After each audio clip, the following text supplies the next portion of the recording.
Welcome in to Check the Mic. Steve Palazzolo, Sam Monson. We're live on YouTube. Apologies for being just a couple minutes late here, but happy mock draft Monday. That's right. Full off-season mode here, Sam. Every Monday, pretty much, from now until draft week. We're doing a mock draft, reviewing a mock draft. We're talking mock drafts. Yeah, we wanted to kick it off, obviously, with the godfather of drafts, Mel Kiper, but the man hasn't done a mock in weeks. So we got to wait. We got to wait till Mel's next mock. We needed something a little bit more timely. I bet he's dropping one today. There's always some big names dropping one a little bit later today. But today, look, these are all thought exercises. This is all about discussing what the league is thinking, what your team might do. All good times. We're going to go with Field Yates and his mock draft. It's over at ESPN.com, part of the ESPN Plus package, which you can get. So we'll reveal most of it here. Talk through his reasoning, thought process, and some of this is, in the intro, he's talking about what he's hearing, and there's some interesting things at the top here because I think we're hearing some similar rumblings that match what Field has here. Yeah, I think I was talking to Field Yates on the sideline of the Senior Bowl while we were there during practices. I think that might be the first time I've actually met Field Yates like face to face. He's always been one of those guys that you nod instead of hey, how's it going as you pass him on these things like Combine, Senior Bowl, etc. I think that's the first time though I've had a conversation with him. Really? I thought I've talked to him a few times through the years, especially in Indy at the Combine. Great guy and does a really nice job on Twitter and everything. And then of course on air. And he does, a lot of their fantasy football work and everything. But ESPN has, pushed him to do much more draft analysis over the last couple of years. So, former scouting background in the NFL. So he's done a nice job with that. Yeah, absolutely. All right, so we'll get into it in just a minute. But first, Check the Mic is brought to you by our friends over at Timeline. You get 10% off your order at MitoPure over at timeline.com/checkthemic. MitoPure is a supplement that can help you because it encourages cellular renewal. It works by promoting an essential cellular cleanup process that clears out dysfunctional mitochondria, aka your cell's battery packs. There are no supplements on the market that have better clinical research shown to be effective at targeting the effects of age-related cellular decline. With regular use, you'll see and feel the difference in the form of improved energy levels, better workouts, faster recovery, more endurance, and more. In fact, MitoPure is shown to deliver double-digit increases in muscle strength and endurance without a change in exercise. So this is your year to be your best, most energized, most revitalized, so you can awaken the strength, power, and resilience already in you with the first and only supplement clinically proven to rejuvenate your health at the cellular level. So again, Timeline is offering 10% off your order of MitoPure. Go to timeline.com/checkthemic. That's Timeline, TIMELINE.com/checkthemic. All right, as I said, let's go through Field Yates mock draft over at ESPN.com. You ready to go? Yep, let's go. All right. At the top, number 1 overall, the Tennessee Titans. Which quarterback are they taking? None. It's Travis Hunter.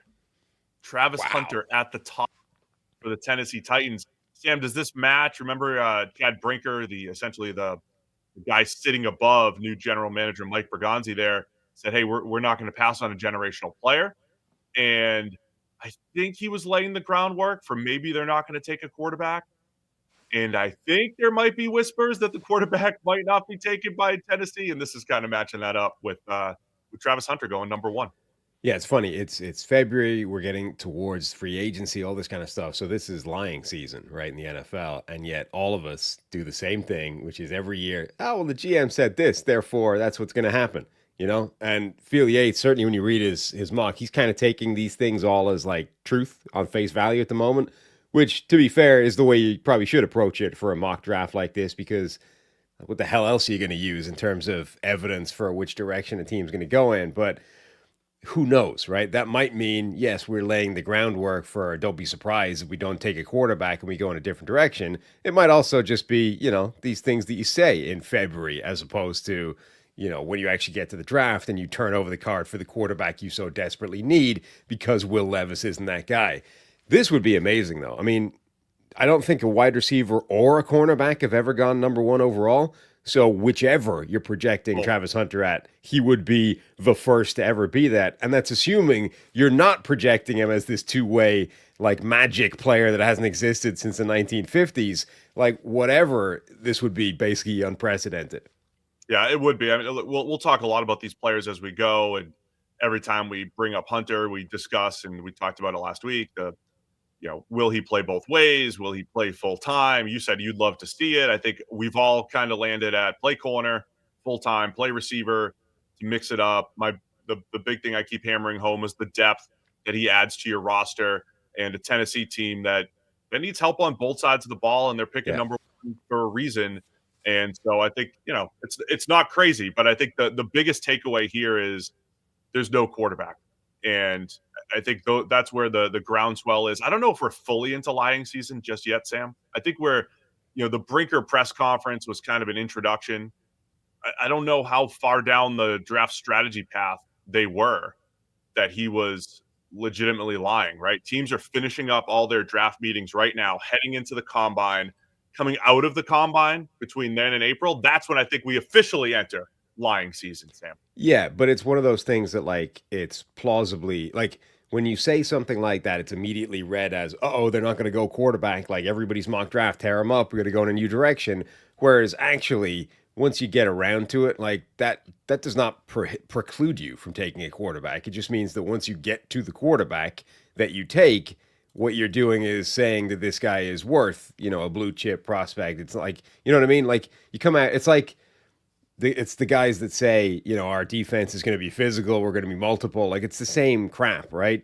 All you're saying is we're not obviously we're not going to draft an absolute turkey of a quarterback just because he's a quarterback and pass up blue chip players. Like it's just one of these platitudes that people say, whereas everyone immediately reads it as, oh, well, they're not taking a quarterback. All right. Well, let's go to number 2 here, because I think our biggest story all offseason, and look, we're pre-free agency. We know things are going to change. Like all the mock draft caveats apply here. Please just insert all of them. It's pre-free agency. By the way, live fact checking. Our intern Anthony pointed out Keyshawn Johnson went number 1 overall. So receiver has gone number 1. He did, but not a corner. I wish you weren't a liar. The big story, right? All season, off season, Titans need a quarterback. Probably need a quarterback. But by the way, there was a rumor. I love these rumors. That Thomas Dimitroff, when he went in for his interview, said, "Yeah, we're going to roll with Levis." And so that came, and that was part of the reason why he didn't get the job. And that was the way the rumor was parsed. And I hate that so much. Because again, I might go in there and say, yeah, we're going to punt on quarterback for a year. Therefore, like Will Levis might be our starter for a year because we're trying to build this thing up. And I imagine that's what it was, rather than, oh, I'm a big believer in Will Levis. I can't have enough of him. He came in with a Sumer packet explaining how Will Levis is actually not that bad. I know you saw all these meme plays, but let me break it down for you statistically and show you why actually Levis was okay. And I like Thomas quite a bit. We're co-panelists over at Sloan a couple years ago, see him around, all the time and talk to him. Really like Thomas quite a bit. I'm not picking on him. I hate that rumor because I imagine it wasn't exactly, imagine it was something like, yeah, we're just not going to take one of these quarterbacks. Right. I don't love them. We're going to build this thing. And internally, I think the Titans might go that route anyway, right? So it's not crazy. Now, the idea of Will Levis versus like a free agent or a bridge, whole different story. But again, Titans need a quarterback. Browns need a quarterback. Giants need a quarterback. Picks 1, 2, and 3. Well, number 2 for Field Yates mock is Abdul Carter going to the Cleveland Browns. So a couple stories here. The Browns potentially pass on a quarterback, whether it's Cam Ward, Shedeur Sanders, and they take an edge rusher. Is this fueling more of these Myles Garrett trade rumors? Field Yates taking Abdul Carter at number 2. And it's also the flip side of that number 1 coin, which is typically in a year where quarterback is not going to go number 1 overall, the options are edge rusher or offensive tackle, right? Now, I think generally the consensus is this year there's not an offensive tackle that's worth that number 1 overall pick. People are a little bit lower on this group relative to previous years where that's been the case, where the tackle's gone number 1. But Abdul Carter is the guy that's been getting the sort of number 1 buzz in a non-quarterback type of draft, right? A lot of people are putting one of the quarterbacks number 1. in the mocks where a quarterback isn't going one, most people are putting Abdul Carter up there. But we've made this case before. Like, now it's getting a little bit muddier based off the season that he just had. But we were saying, why is Sauce Gardner not in the number one overall discussion, right? If you think he is that good as a corner, that is valuable enough and game-changing enough to be worth the number one overall pick that year. And for the first couple of years of his career, that looked extremely smart. And then he had a not so great season. Now it's like, okay. But it's the same argument with Hunter, right? People will go, well, obviously you want Abdul Carter, the pass rusher. I think there's a debate. Like, if you think Hunter is that special as a corner, I think it's absolutely worth the discussion of whether he's worth number one overall. Same thing I think is true with wide receiver. I mean, look at the impacts, Jamar Chase, Justin Jefferson, these guys have had. If you think you've got one of those guys, you're telling me that's not worth the number one overall pick in a year where you're not taking a quarterback? Like, that's not more or as impactful as a Myles Garrett number one, as a Nick Bosa, as a whoever you want to pick at the top of the draft. I think it absolutely is. So it might be riskier, but if you think you have one of those guys, that's number one overall material. And Carter is the other guy that's being talked about in that realm. Yeah, the chat is chiming in and a couple thoughts on what you're saying there, that Mike Hess mentions that edge costs more money, and Death himself mentions that edge is easier to project than corner, which Death himself has chimed in, which I agree with. So the argument is the scarcity aspect of it. But I'm with you, man. Like, if you knew you had an elite player, this is kind of what we said about Brock Bowers and tight end. If you knew you could have an elite player, I think the positional value matters less. If you knew that you could project them to be elite, like if I knew I had Jamar Chase versus Penei Sewell, we debated that forever, 4 years ago now. Now it turns out it probably doesn't matter, but I'd still probably lean a little, Chase over Sewell when it comes down to that. And so if you know you're going to get an elite player, I don't know if the positional value matters.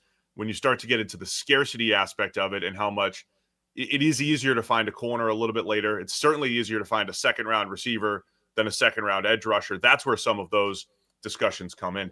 I think the hit rate is better at edge rusher, but it's not like they never fail. But I also think, like, these are historical, just default positions, right? Like, offensive tackle was seen as the safe draft pick at the top of the draft, even as a line of them were failing year after year, right? Robert Gallery's the safe pick, and Robert Gallery was straight garbage at tackle for years before he finally moved into guard and was like vaguely salvageable for a couple of years. So, like, we've just defaulted to this position that, cornerback's risky, so let's go with the safe offensive tackle position. I agree, edge rusher is more safe than corner, and I think actually as well, like, if along the lines of you don't draft a first-round running back to fix your running game, you don't necessarily draft a first-round corner to fix a bad secondary, right? Like, he's not going to immediately, one guy, fix a terrible coverage unit. He will obviously make a big difference, but I think an individual edge rusher can probably make a bigger impact on your pass rush than an individual corner can. But if you have a unit that's okay in either direction, like an elite corner can potentially have more value overall than an elite edge rusher. Either way, I think they should be in the discussion, is all I'm saying. We shouldn't be in this position where if you rule out quarterback, next question in the flow chart is which is the best offensive tackle or edge rusher available. Like, we should be looking at wide receivers. We should be looking at edge rushers. Or corners, rather. I completely agree. I'm absolutely with you there. I think just a fascinating draft here by Field Yates. It's what we are reviewing. You can see the whole thing over at ESPN.com behind the ESPN Plus package. But Travis Hunter, number one, Abdul Carter, number two. Again, Myles Garrett trade rumors. We know most of that stuff's probably going to get sorted by draft time, right? There's a lot of rumors that Kirk Cousins could be, the free agent quarterback for the Cleveland Browns. So if the Titans or Browns go quarterback in free agency, it doesn't always mean you're not going to draft a QB. We just had the Falcons sign Cousins and draft Michael Penix Jr. You don't know. But if that does open things up for the QBs to fall, so to speak, Giants fans, Raiders fans, Jets fans, teams with, immediate quarterback needs, they're excited. So Abdul Carter, he has been the clear number one edge, I think, as far as the consensus goes. I'll repeat this a million times between now and draft time, though. I don't know that he's as safe, we'll say. Let's use the word safe as safe of a prospect as some of the other elites through the years, including Aiden Hutchinson and Will Anderson over the last couple of years. I don't know if I can easily project him as well as we could Hutchinson and Anderson, but because he's only played this position full time for 1 year, the upside, and they're going to see the number 11 at Penn State and say Micah Parsons, and it's not crazy. I mean, I'm not going to put Micah Parsons on anyone, but he does have that type of ability, especially as he gets more polished at the position. It is crazy that Penn State have now produced this run of like Micah Parsons, Chop Robinson, and then Abdul Carter in terms of freaky, twitchy pass rushing freaks on the and Parsons and Carter were linebackers for them. Right. And they moved Carter while still at Penn State, and they didn't, like, Parsons just went to the NFL and became an edge rusher. Yeah, so you've got this like consecutive run of like utterly freaky athletes that have caused problems rushing the passer. As you said, 2 of them were linebackers. And what's really interesting, there's a couple of guys in this draft. Carter, James Pierce has some similar traits for like they're still incredibly raw and yet twitched up super athletes. Like, so you look at Carter's tape and you're like, that dude, his first step is nuts. And not just the first step, but like he beats offensive linemen into the gap like he's a wide receiver releasing off the line. Like he'll have like a stutter step and then like boom, be in the beat gap, and an offensive lineman's just like, ooh. So like his traits are nuts. But you can see throughout his tape in the year, like really early on. So West Virginia, is that like his first or second game of the year? They're just like annihilating him with these kick out blocks. So like tight ends coming across the line. He has no idea that it's coming and he's just getting destroyed. Remember like early in Ndamukong Suh's career where a trap block would just take him out of the play every time? It's like that, right? He's just he doesn't read it. He has no idea it's coming. And he's like, I don't know. I have no idea what the standard of West Virginia's tight ends are, but let's just assume they're random guys. Random guys are just taking him out of the play like he's nothing, right? But you get to late in the year, you get into the college football playoffs, and it's like, this is a different guy. He now reads these. He now understands this is coming. So you can see the growth and the development just within the one college football season. That's exciting, right? Because you've got insane, twitchy, like freaky athlete, and you've got evidence within one season of a huge amount of development in terms of technique, in terms of understanding of the game. So you project that forward, obviously, and you're like, well, if he keeps on that track, we have special on our hands. And that's why you're talking about, number 1 overall pick. And maybe we'll get to it later on. But James Pierce, in a similar way, it's like this guy is freaky athletic, freaky fast, very productive, and yet still incredibly raw. Like there's so much to fix with James Pierce. And it's like, if we fix all that, again, we're talking special. Sam, as I've been watching edge rushers this year, and maybe it's just like a recent focus for me. Another thing that I'll repeat a lot between now and the draft, I'm more focused than ever before, I think, on not just athleticism, but a player's ability to have good gap control, to be able to basically to be able to handle the scrambling quarterbacks of the NFL. And I think it's even more, when you're the Cleveland Browns, maybe even more important to have a guy like Abdul Carter, because you have Lamar Jackson in the division, and you have to deal with keeping him in the pocket, not letting him break contain. You might need to mix in a spy against him at various points. Abdul Carter has all of those skills. Now, I'm not drafting guy number 2 overall to be a spy in 2 games a year, right? But what I'm saying is he does have those added skills. Right. And so I've focused personally a lot on pass rush wins, not so much how well a guy is keeping contained, keeping, level to the quarterback. I think I'm focused on that more than ever now, because Josh Allen, Patrick Mahomes, Lamar Jackson, Jalen Hurts, all of these guys, a big part of slowing them down is keeping them in the pocket, keeping your pass rush integrity. I know coaches have been harping on this forever, but I care way more about it now than I did certainly 10 to 15 years ago when we were grading games for PFF and, maybe not focused on that as much. It's more important now than ever. And a guy like Carter adds that extra element, right, against scrambling quarterbacks, in addition to the ability to become an elite pass rusher. Yeah, I mean, Carter has got like his speed, quickness, change of direction ability, like all that stuff is so special that you're like, he's got the tools to live with any quarterback. I think those traits are I think there's a few ways of skinning that cat, right? You can either just be a freaky athlete that's able to actually match the quarterback whenever he tries to do anything, or you can have better awareness and, actually have more sort of discipline with your rush in the first place and be on hand basically when the guy decides to take off and be able to shut him down before it starts. like, like spy is the same thing, right? Like Matt Milano is not the most athletic linebacker in the world, but he was a really good spy because he understands what the role is, right? Lofa Tatupu famously shut down Michael Vick as a spy. That guy was not an athlete that can live with Michael Vick. It's just there's a skill set to that. So, yeah, I think there's a multiple different ways of doing it. Either way, I think Carter will be good at it. All right. Well, the other spy / edge we'll talk about later, Jalen Walker from Georgia. I think he's the second most interesting prospect in the draft behind Travis Hunter. We'll talk about him quite a bit during draft season. I've got similar questions about him.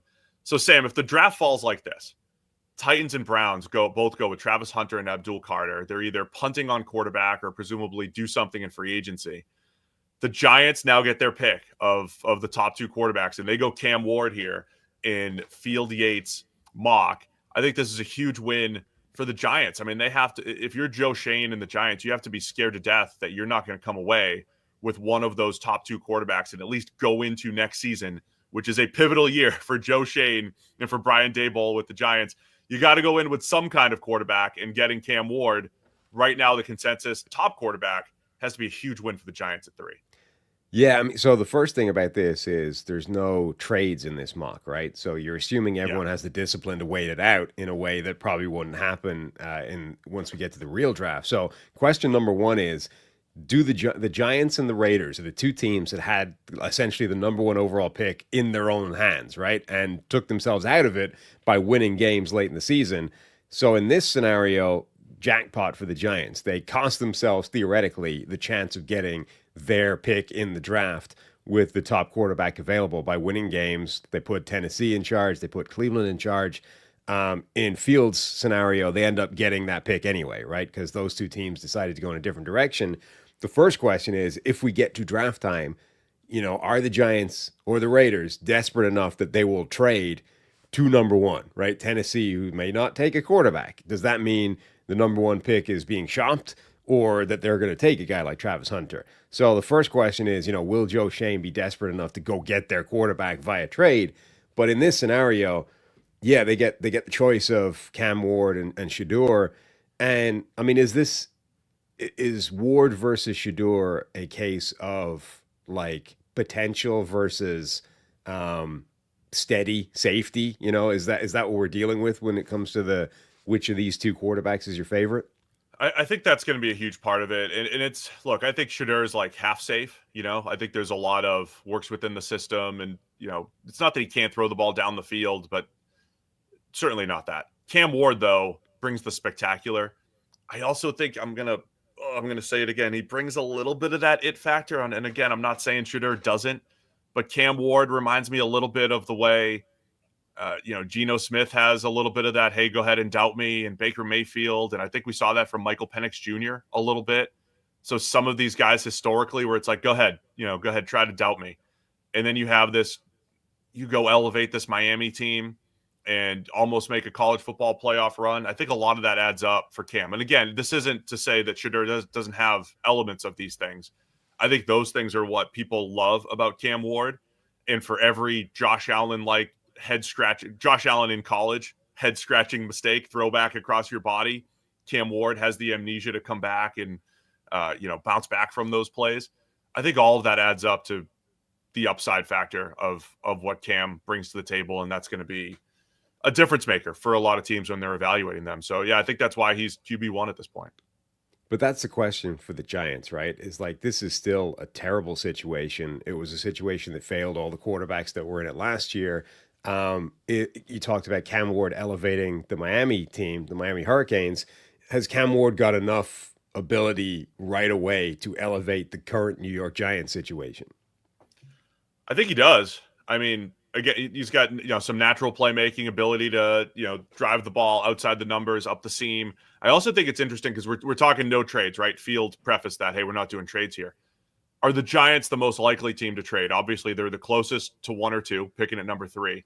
And we've talked a lot about last year's draft class because they seemingly hit on so many picks last year. Can they afford to maybe give up a few picks this year to just ensure that they have the quarterback? Because they have Malik Neighbors and they have Tyrone Tracy, and they picked up basically 4 starters last year. Andrew Phillips, playing in the slot.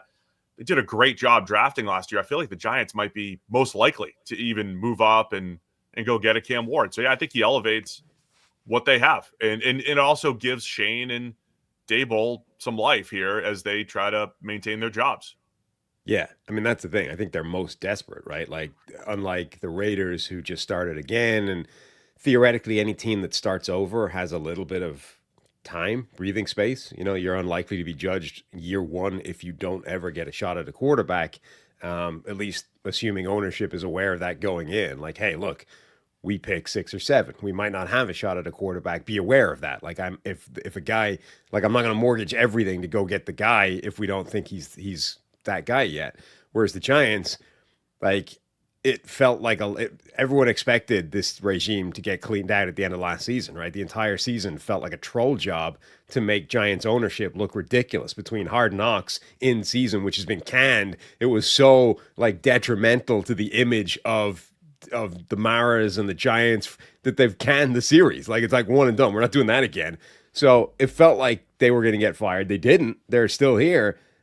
But that feels like that's a very hot seat, right? That's a job clinging on by a thread. So you need a quarterback. It doesn't like you have to go do something. You can't just sit there. I mean, in this scenario, Fields mock, right? They get their choice of the quarterback, but that's based off the premise that nobody trades anywhere. So in a world where trades are on the table, can the Giants afford to take that risk that they either don't get the quarterbacks because they get selected 1 or 2, or that other teams jump them because, you know, they were going to be disciplined and other teams weren't? I think the Giants have to jump up into those first 2 picks if they want a QB. I'm with you. I feel like we're going to hear those rumors more. And look, the Giants wanted to trade up last year, right? They were trying to trade up to go get Drake May. We saw all of it on the offseason Hard Knocks.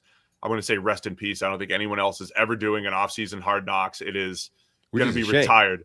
It's a one and done, you know, one hit wonder, which was an awesome insight into a team's process. But man, no one wants to deal with that again. So I'm expecting those rumors to come up in Indy and coming out of the combine. So the way this draft falls here, next couple picks, Will Campbell, offensive tackle from LSU, goes to the New England Patriots. And then Mason Graham from Michigan goes to the Jacksonville Jaguars. And then that sets up the Raiders to have a quarterback option here, right? So the Patriots and Jags, they're the first 2 teams that don't need a quarterback. All of their fans are saying, go ahead, we hope Jaxson Dart goes in the top 3. I don't care. Get as many QBs off the board as possible so that they can get some better non-QBs. 2 good players there in Will Campbell, and I know you watched a little Mason Graham. Before we get into Shedeur Sanders to the Raiders, but you know your thoughts on Campbell and Graham at 4 and 5 here. Yeah, I mean Campbell makes a ton of sense, right? Offensive lineman. The Patriots are in a position where you have the quarterback. Obviously, you just need to put stuff around the quarterback. So worst receiving core, worst offensive line in the NFL. You just got to hit those positions. Like ideally, you don't want to be chasing needs in the draft. The Patriots have to. Like they're so bad at those positions, and they have a quarterback that looks really good despite those positions. You just need to hit them. So whether it's McMillan at wide receiver, whether it's Campbell at offensive line, one of those has got to be the pick effectively for them. So that makes a ton of sense. Mason Graham, I mean, you know, we talked about the safety of certain positions or the safety of certain, like, is Mason Graham the safest pick in this draft? Like, that dude's just a monster. He looks good at everything. I need to see what he weighs in at because that guy cannot possibly be 320 pounds the way he moves around, which is, I think it was his listed weight at Michigan. He just looks awesome. So might be 305. Yeah. Measurables for both of those guys. Will Campbell, the chat's already talking about the T-Rex stuff. Gonna get that arm length, Sam. Gonna get that's my hand. But I was stretching my arm out. They're gonna get that arm length next week at the combine. And if it's under 33, we'll get those guard questions for Will Campbell, which I might debunk anyway. But Mason Graham looks like an absolute game wrecker. Honestly, I think he's in the Travis Hunter, Abdul Carter discussion, and he is so disruptive. I wouldn't hate taking Mason Graham over those guys. We get into positional value and all that, but the way defensive tackles are getting paid right now, and honestly, the scarcity of it as well, they've been harder to find over the last 7 or 8 years in the NFL. So I don't hate Mason Graham even going higher than that. So I like both picks there. I'm interested in Graham's arm length, just curious. I don't think it's, you know, big detriment, and the weight, as you mentioned, you know, if he's like 290 versus a listed 320, that's might change a little perception, but I think it's a big week next week at the combine for both Will Campbell and Mason Graham. Yeah, I mean, I'm sure he's over 300, but there's no way he's 320 the way he moves around. Like, I'm not buying that until I see visual evidence of it sitting like standing on a scale. But he's a beast. I mean, and I think you're right. We talked about wide receiver, cornerback. They should be in the number one discussion. Like defensive tackle. If Aaron Donald, right? If you knew what you had in Aaron Donald, you're telling me he's not the number one pick in any given draft. Chris Jones, is he not number one worthy in any given year? Right? Like obviously, the hit rate on those guys is not as strong. But if you are that confident that Mason Graham is, the number one player in this draft, like, is he not in the number one overall discussion the way these other guys are? Well, I'll throw this out too. Coming out of the 2022 draft, when Trayvon Walker went number one overall and only one QB went, I said, look, the player that I would want in the first round more than anyone else was Philadelphia Eagles getting A.J. Brown. They traded a first rounder straight up for A.J. Brown. And I was like, even with the contract, I think that's the best first round pick, so to speak, of the entire draft. And I think I would still stand by that. I wonder if this is also a year where especially after these top few picks go, if, taking the number 10 pick or the 15 pick to go get an elite starter, if he's available, an elite, superstar caliber player with your first rounder is the way to go, even if you have to pay him. So, yeah, I mean, defensive tackles used to go number one. Like that's been one that's just sort of faded into obscurity. And I don't know if it's because there was certainly a run for a while where first round defensive tackles had an insane bust rate. And maybe that just scared the living crap out of the NFL and they've shied away from it. But either way, I think you're ending up in a position where I don't think he's in the number one discussion just because of the way things are now. But Mason Graham might be the best player in the draft, at which point getting him at 5 for the Jags when you're not really in, the wider or the quarterback marketplace, you've got to feel good about that. All right, let's go now. Raiders at number 6. Shedeur Sanders is the pick here. And again, I think for the QB needy teams, having the second quarterback, the consensus number 2 quarterback falling is a huge win. And the Raiders have a chance to finally solve the quarterback position. They might not really get this opportunity on draft night. No, and again, if they did, I think it would be an absolute jackpot for them. A team that, again, could have had the number 1 overall pick late in the season and then won games, took themselves all the way down to 6. And now you need help, right, to have even the shot at the second quarterback because of the way the draft is. And you probably need a scenario like this where we say no trades are allowed. But if this did somehow happen and the Raiders get Shedeur Sanders, amazing for them, right? They get their quarterback. Amazing for everybody else, too, because now you get Shedeur and Dion in Las Vegas with Tom Brady, like, waiting in the wings, looking down disapprovingly at everything they do that isn't the TB12 method. This is Christmas for everybody. Like, this could not be better content. You want the Brady-Dion dynamic here. And Chip Kelly. I mean, and Pete Carroll. It's an amazing group of names that they have. Could not be better content. Like, you put it all together in a hopper, roll it around, see what happens. So Shedeur to the Raiders. Remember last year's draft, they got Brock Bowers. And this is what I struggle with, Sam. We're like so short-sighted sometimes on this draft. And even last year at the time, I was like, Brock Bowers, after every other team either got their quarterback or they got this elite player, potential player at positional value-wise, they go get Brock Bowers. And it was the first like non-high value position, but Bowers looks like he's going to be an elite player. And I was like, this will feel good a year from now, right? It'll feel good when you're trying to attract a new quarterback or whatever, but it feels a little rough right now while 6 quarterbacks go off the board in the top 12 and the Raiders were sitting there at 13 and they didn't get a quarterback. They didn't get anyone. And it felt bad because they didn't have a QB going into last year. And that showed up on the field. That's why they're picking at 6 because they did not have a quarterback to either give them hope or make them better. And now, a year later, it's okay. It's like, all right, we got Brock Bowers, and if we can at least get somebody, we feel good about having Bowers plus, this quarterback would, to throw to Bowers. They need the opportunity, though, and the way this one falls, they at least have the opportunity to bring someone in.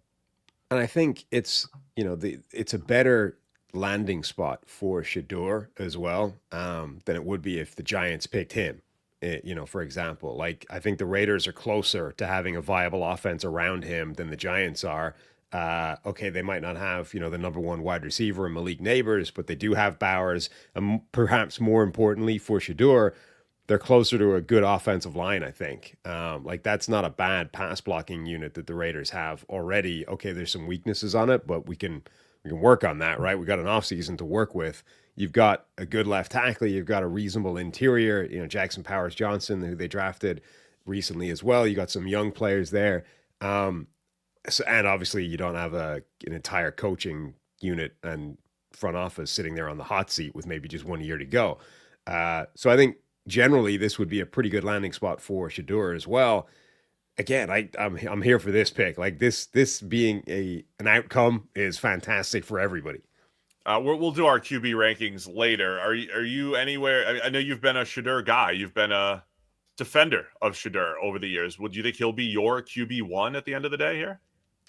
I mean, look, when we were doing sort of in-season draft content with Trevor back in PFF and during the season a year ago, and we thought that Shedeur might be in that draft class. Like I had Shedeur ranked along with those other quarterbacks after Caleb Williams, the Drake Mays, the Jaden Daniels of the world. Like to me, he's in that category.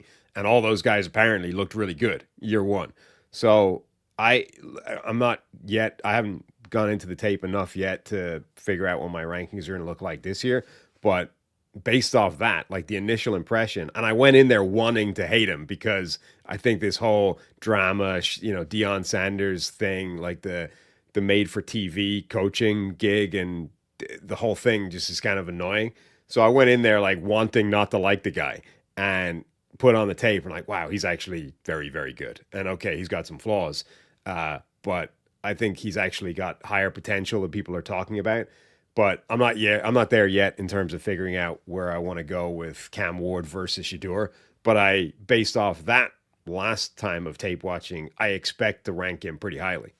Yeah, we'll go through various position rankings between now and the draft, of course. So we'll have our official rankings, which I will hate all along the way. Don't mind ranking other positions. I don't want to rank quarterbacks anymore. That's it. Too hurt. I'm too hurt through the years of ranking quarterbacks. Nobody knows anything at quarterback. We'll get to the rest of the draft here in a minute here, but as a former professional athlete, I care about what I put into my body, especially when it comes to protein. That's why we're so pumped to be sponsored by Orgain. Orgain believes real nutrition has the power to make a real difference in people's lives. Orgain's new 30-gram complete protein shakes offer protein-packed, real nutrition designed to satisfy your cravings, the best part, without any added sugar. So plus they're excellent sources of premium ultra-filtered protein with all 9 essential amino acids. Orgain's products are handcrafted with high-quality ingredients. I wish I had it when I was still playing, Sam, but I use it now for all my post-workouts, the vanilla, the chocolate. They taste great, and they're convenient. Just grab it. You chug it right after your workout. Love having Orgain around the house. And whether it's protein powders to bars to shakes to tons of other nutritional products, Orgain has products that the whole family will love. So there are no quick fixes when it comes to your health. If you want more protein, give Orgain's 30-gram protein shakes a try. Head to Orgain.com/check.the.mic and use code check.the.mic for 30% off your order. It's the best offer you'll find, but you have to use the code check.the.mic for 30% off. One last time, 30% off. Head to Orgain.com/check.the.mic to use code check.the.mic. All right, Sam, that's the two big quarterbacks off the board. As we get into these next few picks here, Mykel Williams, the edge from Georgia. Jalen Walker, the edge/linebacker from Georgia. Again, I think he's the second most interesting prospect in the draft. I think I could do a whole 30 minutes talking about Jalen Walker, and we will later. Some people absolutely love him, and I don't know what to do with him. He's unique. But those two guys go off the board, and it ends up being 10 total defensive linemen. Let's throw Walker in that mix there. 10 defensive linemen off the board in the first round. In Field Yates mock draft. I think it is one of the stories of the offseason. If you need defensive line help, a lot of options in this draft, and 10 going off the board, I think just shows it. Yeah, absolutely. I mean, we've had years where it's been a wide receiver first round, a ton of those guys. There's not that many in this draft or this first round, according to Field Yates mock, but defensive line is where it's at. And that's, following on from, is it Daniel Jeremiah's tweet of, he's got like double the number of first round or starting caliber defensive tackles in this draft relative to a year ago. I've been working through some of these defensive linemen. Like, obviously, Mason Graham is the guy that's like an absolute monster at defensive tackle. But like his teammate, Kenneth Grant, has some of the most spectacular tape of any player in this draft. He might be towards the end of the first round. I mean, there are so many absolutely dominant defensive linemen in this draft. This is absolutely the spot if you have a hole at pass rush, at defensive line, whether it's interior or on the edge. Yeah, and it's a mix of guys, right? I'm not to bring up the whole Trayvon Walker discussion again, but there's these two Georgia players that go at 7 and 8 here, 7 to the Jets, and the Panthers getting Jalen Walker. I don't think Field got the memo that the Panthers will always draft Ashton Jeanty. I don't think he got the memo that is supposed to happen. We'll talk about Jeanty though in a minute. Panthers certainly in the need of pass rushers, so I could see this happening. So this won't be the full Trayvon Walker, like zero production. That's what Trayvon had. Zero production, crazy athleticism. What do you do with that? That discussion will be reserved, I think, for Shamar Stewart, by the way, who goes at 16 to the Arizona Cardinals. But the Georgia edge rushers, Michael Williams, he's got incredibly long arms. Can't wait to see what that looks like. That's how he plays. He's a length winner for Georgia. And Jalen Walker, again, almost a 50-50 split on passing plays, dropping into coverage versus rushing the passer. And it's kind of like an Abdul Carter light where he's never really truly played full-time edge, and you might project him there.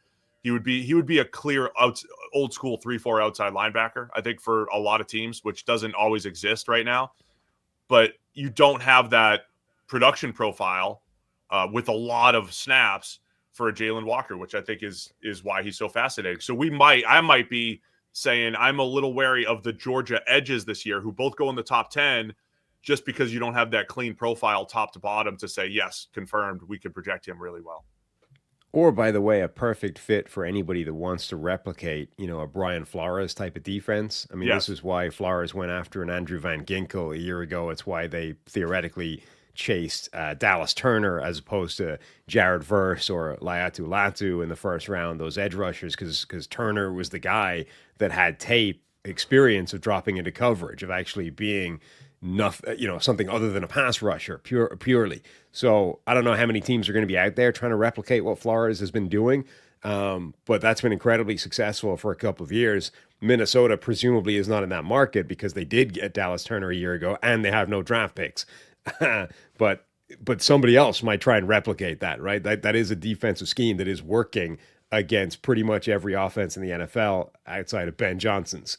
So if you want to try and do that, like, this is your guy. Yeah, and that's why he's so interesting to me, Sam, is because of the Flores thing. I went back and looked. He had more snaps as a spy than any other player in the nation. I mean, it was only like 18 to 20. Again, you're not drafting a guy in the top 10 because he can spy. But what a game plan-oriented weapon Jalen Walker is. He's really good at it, really athletic. Can't wait to see what his testing looks like. So when it comes to the defensive line here, I think there are guys at the top like Abdul Carter and Mason Graham that probably land in that blue chip type of bucket. I think the two Georgia guys are potentially really good for different reasons. I think Mike Green, he goes at 15 to the Atlanta Falcons out of Marshall, didn't transfer. So he didn't have that year where he just like showed up at Ohio State and put up 12 sacks or whatever. But if you put a Buckeye helmet on Mike Green, does he go top 10?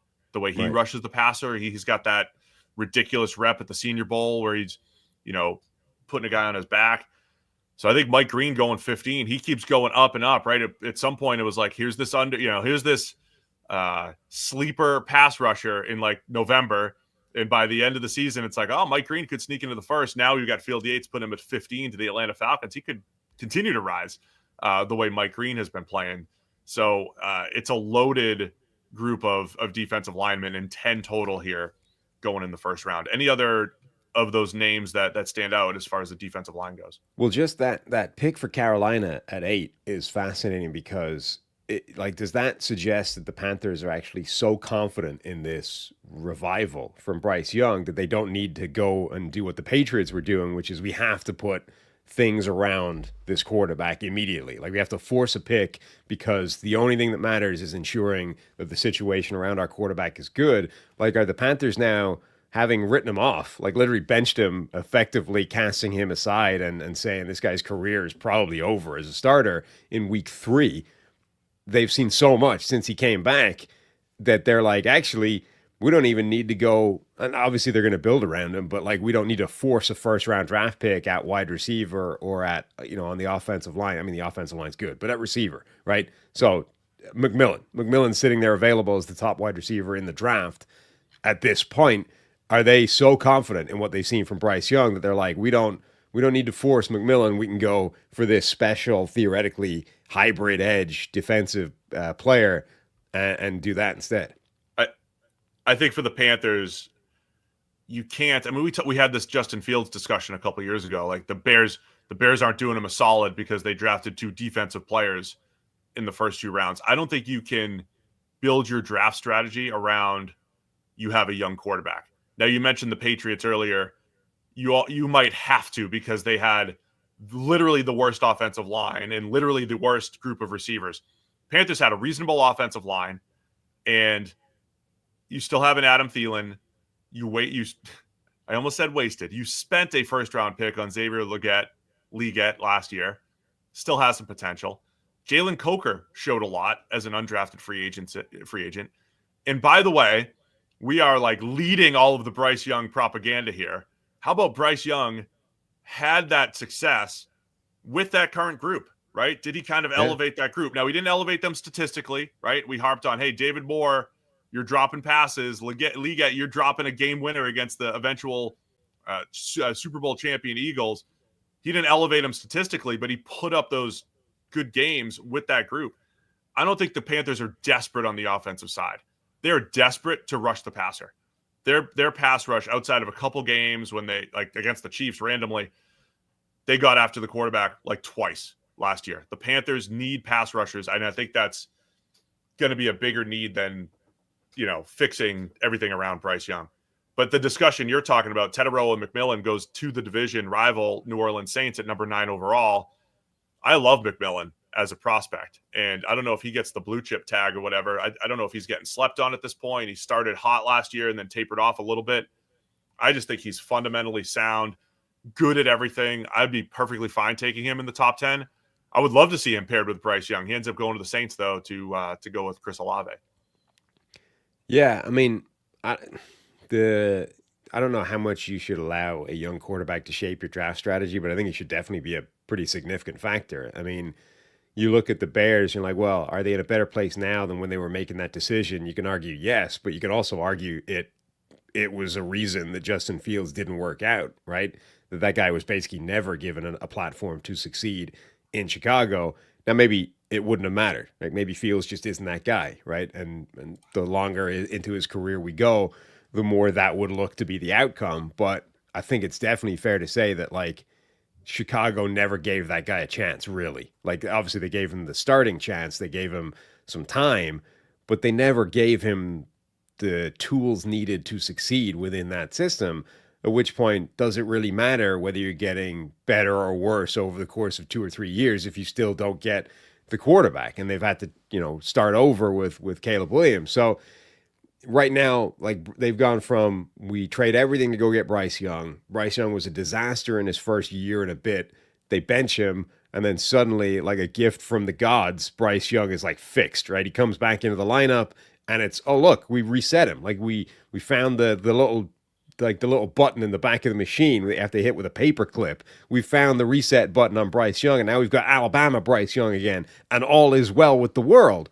But if you don't give him the tools needed to be good, it's still not going to matter. So, I mean, okay, this is a long way around to saying they need to find something, right? You can't just go, well, we love Jalen Walker more than McMillan, so we're going to go with that strategy. Well, then, okay, but you can't just persist with what you had last year. Either Legette there are other needs rounds to get an in the awful lot draft. better. There are other rounds in the draft. Right. Either Legette needs to get an awful lot better, or you need to upgrade significantly somewhere else, whether it's free agency, which might be the reason they go, with this move. Maybe they've gotten T. Higgins in free agency at this point. They don't need that. So whether it's free agency, whether it's a trade, whether it's the second round and beyond in this draft, like, you need to that needs to be upgraded, even if it's not with McMillan at number 8 overall. All right, a couple of the other defensive linemen to highlight here. James Pierce. Well, I guess we could call it a fall, but he goes at number 19 to the Tampa Bay Bucks. There was a point in this draft, or in this draft cycle, where Pierce was being discussed as a potential number 1 overall. I've discussed it. Unbelievable We're in his mover. hype video discussing it. We are, yeah, we're in his hype video. That's right. I mean, I got to have a soft spot for Pierce because we're in the hype video. He goes at number 19 to the Bucks. I like the fit. I think, fills a need for the Bucks. I think they need to add more off the edge and everything. What are your thoughts on Pierce potentially going at 19 to the Bucks here? In this draft, so in this first round by Field, that makes him the 7th defensive lineman off the board, right? Assuming you're saying Jalen Walker is at least some form of defensive lineman. That from theoretical number 1 overall discussion at some point, at least by us, to the 7th defensive lineman off the board in the first round is a hell of a slide for a guy that didn't play badly. Like, it's not like he did anything. He didn't tank the last season. We're like, oh, that's why he slipped. Like, this is still a freaky athlete defensive lineman, like 6'3", 250-ish. Again, all measurements at this point are theoretical, right? Unless we've seen him at the Senior Bowl. He looked bigger this year, but last year he felt like he was like 220. I'm like, dude, how heavy is he? He looked heavier this year. The stupid weigh-in, all that, like, it is actually going to matter. So if he chugs enough water and gets over 240, I would say that's probably a good thing for him. There was definitely, you watch his tape and you're definitely getting some like Arden Key type vibes of like, wow, we are extremely long, extremely fast, twitchy, but there's not a lot of weight here. Like, this is a lean guy. And remember, there's a run of those guys, the sort of long, thin speed edge rushers that have not translated particularly well to the NFL, because if at that length, you need some kind of heft to you. That being said, like, I think there's a lot of plays in there where he's showing some strength. Like, you can see he may be lightweight, but he's definitely not absent functional strength at the point of attack. Now, it is a weakness relative to his pass rush, but I don't think it's non-workable. Like, we're not looking at this guy and saying, man, there's just not enough, weight, size, strength to him. I think he's got that. But my point is, like, incredible, twitchy, fast, explosive athlete with length, who's also been insanely productive. Like, the sack stats, the tackle for loss stats for him are nuts, and yet he's wildly raw. I mean, there's so much room for development. Like, that can go both ways, right? It's like, at this point in his career, why are you still that raw? That's a potential negative. But also, like, if you're this productive with this little refinement, how much better can you be? He goes at 19 here, and you know who went 19 in last year's draft? Jared Verse went at 19 last year. Pierce, not from a stylistic standpoint, but from a production, previous hype to where he landed, maybe slept on a little bit. Reminds me a little bit of Verse, just from a draft stock and discussion. We'll see what happens. Again, combine could change everything, right? Guy goes and runs like a 4.38 like Nolan Smith, and things change. But I feel like Pierce is getting slept on a little bit. And I'm back and forth on like being wowed by his tape and also wanting more all at the same time.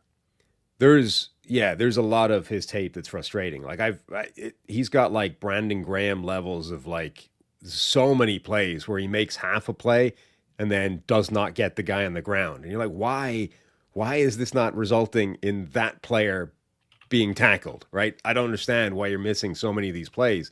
He's also got that thing. So he's an interesting player where you talked about that, QB spy, being able to break, contain, go after the quarterback. If he gets a straight line chase for the quarterback, his closing burst is nuts. Like, that dude is going to eat up ground and chase down quarterbacks.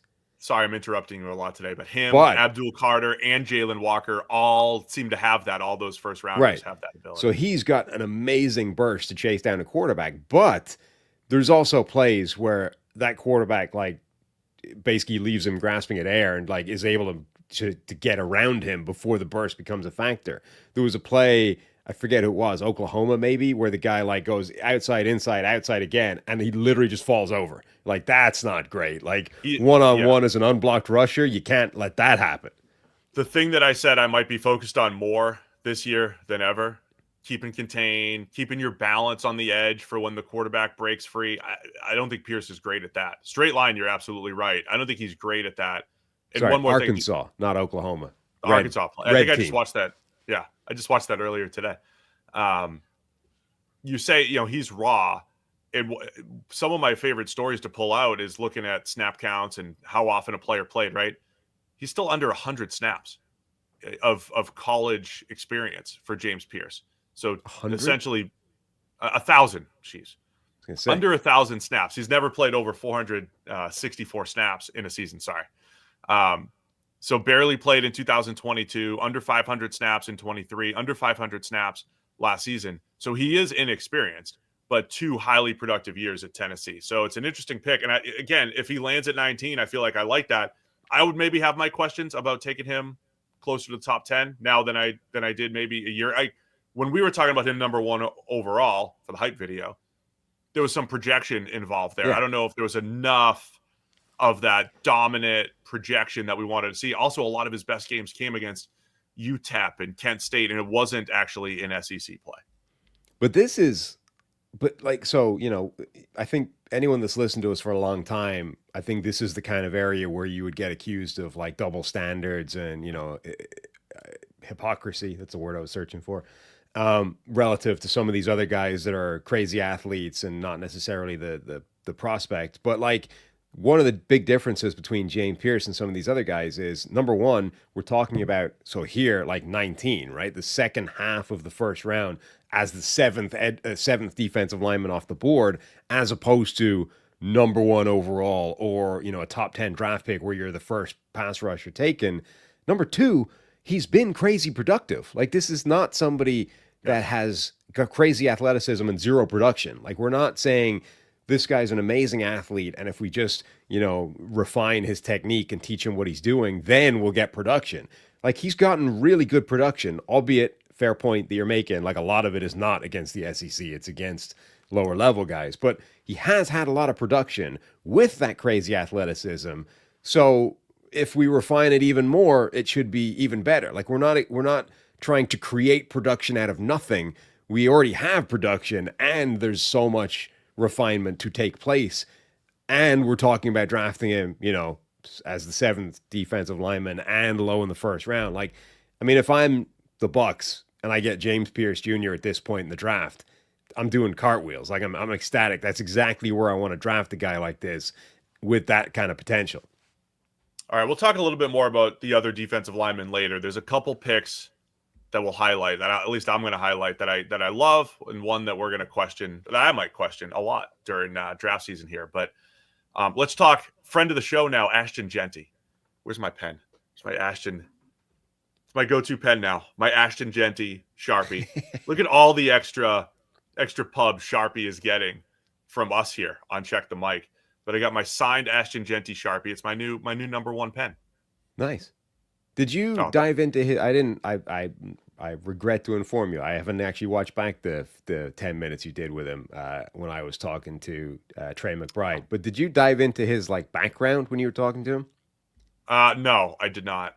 Because I saw Thor posting a tweet of him like playing basketball in Italy.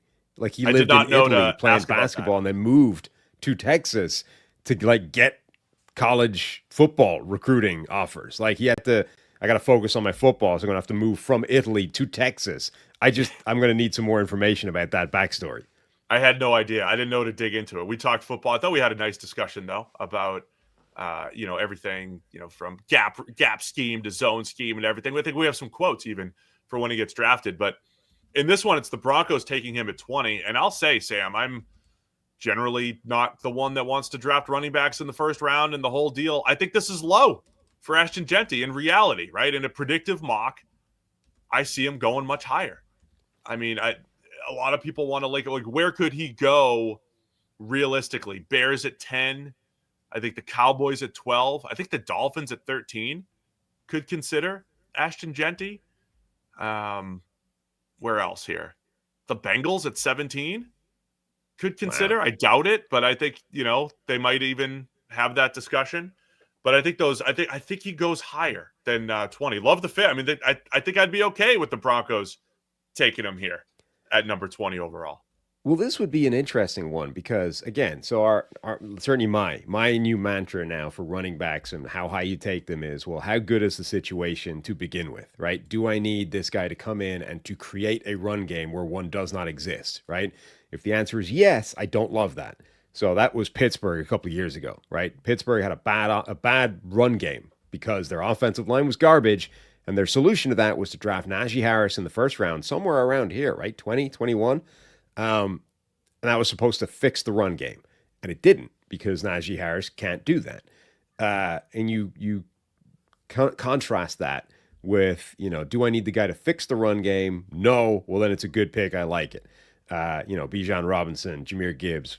I mean, okay, Jahmyr Gibbs was a different question. But, if you don't need him to fix it, we can talk. If you need him to fix it, we have a problem potentially. Now, Denver's run game stank last year. There was a reason Bo Nix was their leading rusher in a bunch of games last season. They had no run game.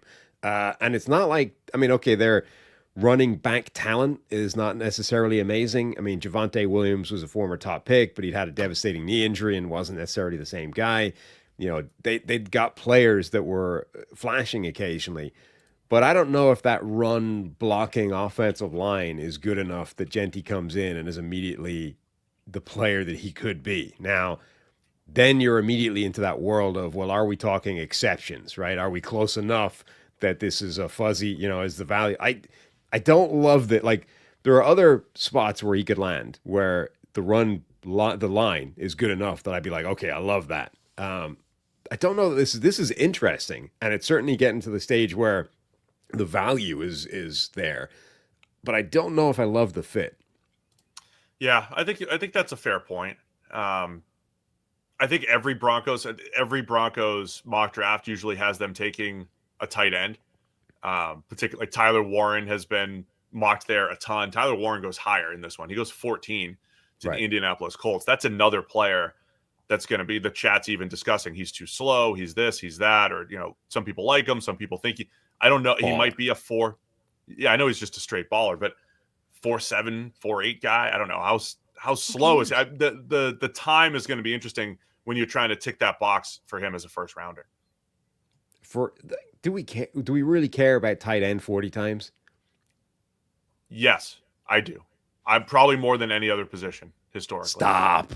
Yes, more than any other position. Tight end athleticism. Tight end athleticism has been the biggest driver of success or of all the positions. Of all the positions, athleticism's mattered more at tight end than any other position. Athleticism is measured in more ways than a 40 time. Rob Gronkowski ran a 4.7. I don't need a tight end to run a 4.5. I'm not saying they all have to run 4.5. I'm saying, the workout as a whole, not just the one. That was a different question than the one I asked. Okay. So the workout as a whole will matter for Tyler Warren. But I get your point on Jeanty and the Broncos. I think that would be an interesting fit. I do think he goes higher, though. I just think enough in this draft where the term blue chip is thrown around and you usually slap it on 5 to 8 players, right? These guys are blue chip players, and it might be fewer than ever or fewer than the last couple of years how many blue chip players you feel good about. Jeanty's going to get that tag, and he's a Bijan Robinson level prospect, I would say. Bijan went 8 overall. Only takes one team to make that pick, but I think he's going to go high.